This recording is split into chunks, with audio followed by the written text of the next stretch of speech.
చిట్టి చిలకమ్మ అమ్మ కొట్టిందా తోటకెళ్ళావా పండు తెచ్చావా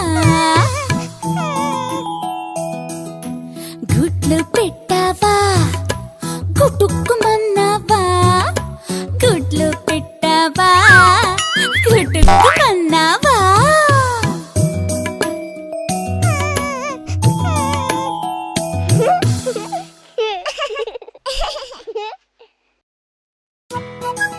అదిగో చీమ వస్తుంది.